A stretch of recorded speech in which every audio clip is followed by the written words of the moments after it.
atvykę į Užupio meno inkubatorių. Sveikinamės šiandieną kūrybinėse dirbtuvėse Active for Life renginyje.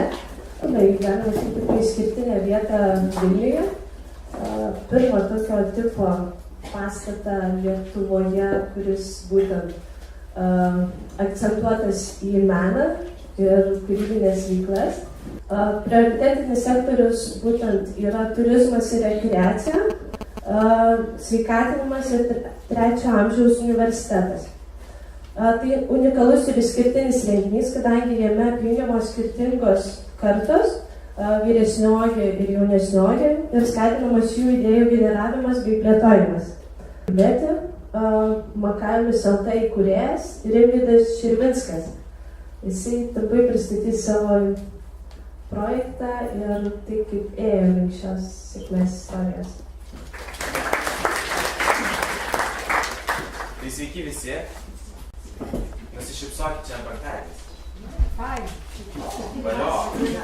Aš šiandien vakare, pavyzdžiui, po mėnesio grįžęs į Lietuvą švęsiu savo gimtadienį. Ką jūs? Aš tokį daugiai prieš mėnesį švenčiau iš tikrųjų, bet tik po mėnesio grįžau į Lietuvą, aš labai šiandien sugalvojau su draugais susimatyti.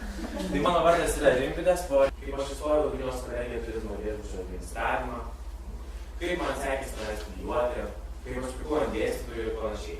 Vėliau aš pamačiau, kad vis dėlto daugiau žmonių pradėjo skaityti apie tai, kaip man sekasi gyventi ir kaip man sekėsi baliavoti per išleistas ir stebėti nuotraukas negu mano kelionės patarimus ir įspūdžius skaityti. Dėl to aš nusprendžiau visą tai pašalinti ir palikom visą tai kaip kelionių blogą.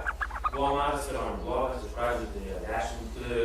Laiką vadovaujas šitą mintimi iš geltonų plytų kelio. Reikia tik labai norėti, pasistengti ir tikėti. Tai to aš jums ir linkiu. Sveiki visi sugrįžę, tada norėčiau trumpai pristatyti, ką mes veiksim dabar po pietų.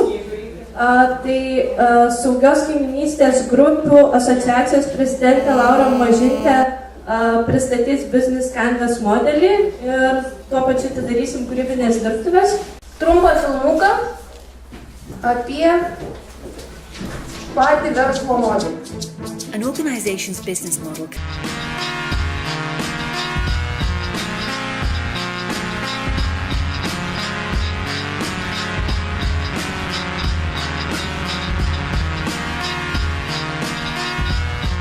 Esu Medardo Čoboto, trečio amžiaus universiteto turizmo fakulteto dekanė. Kai gavom mes laišką, kvietimą dalyvauti tokiam renginį, tai galvojam, ką mes darysime su studentais ir su jaunimu. Ar jie mus apskritai norės girdėti ir norės suprasti. Kai dabar po didelio ir gražaus pasibuvimo ir pašnekesių supratom, kad mes buvome labai vietoj, labai laiku ir labai reikalingi.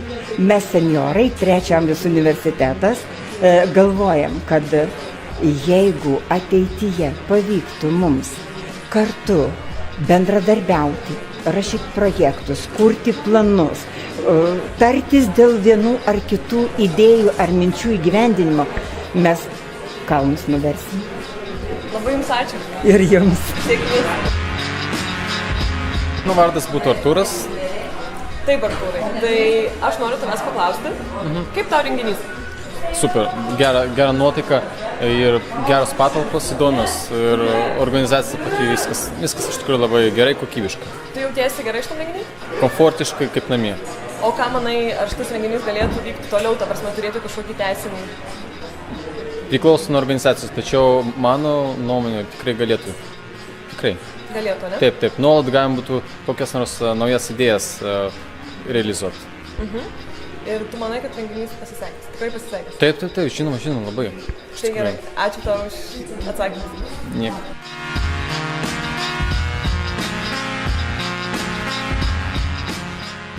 Labas, Mindaugas. Renginys, kuriame susirinko daug aktyvių žmonių ir būsimų savanorių. Tai manau, kad prisidėjo prie to, kad skleisti žinią apie savanorystę, apie tai, ką galima daryti savanoriams. Ir manau, kad pačioms organizacijoms didžiausia nauda, tai kad jos, kurios čia dalyvavo, tai prisitraukė kažkiek savanorių. Ir man buvo nauja, kad savanoriauti nori ne tik jaunimas, bet ir vyresnio amžiaus žmonės, pensijoje, kurie būna, kurie turi daugiau laisvo laiko, tai ir jie turi netgi daugiau noro bendrauti. Tas labai smagu buvo.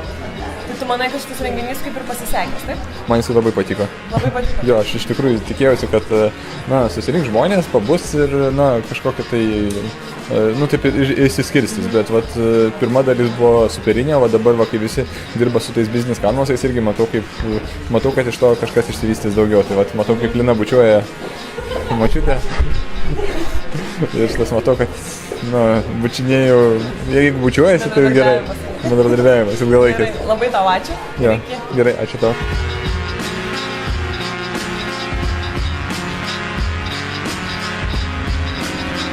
Taip, tai renginys iš tikrųjų yra labai smagus. Visų pirma, kodėl? Dėl to, kad verslo kūrybinės dirbtuvės pavadinkimo, tai iš dalies yra labai panašu, tai ir aš sakyčiau tai, ko reikia labai mūsų laikais. Aš turiu omeny ne tik tai teorijos, bet taip pat ir praktikos ir galimybės realizuoti ir generuoti savo idėjas. Tai kad ir dabar, kada jau yra prasidėjus praktinė dalis, tai jau tas mintis pradėjom generuoti ir kas yra įdomu, tai kad susigalvojam tokių idėjų, ar ne, kad vienos būdamas namuose žmogus tikrai negalėtų tokių, sakykime, išvadų pasidaryti, ar ne, tuo tarpu, kai ir vėlgi yra galimybė visiems strateguoti kartu, ką mes puikiausiai ir darom, ar ne, tai ir tos idėjos, jos yra unikalios, jos yra įdomios ir kas žino, galbūt tas realiai pavirs į tam tikrą verslą.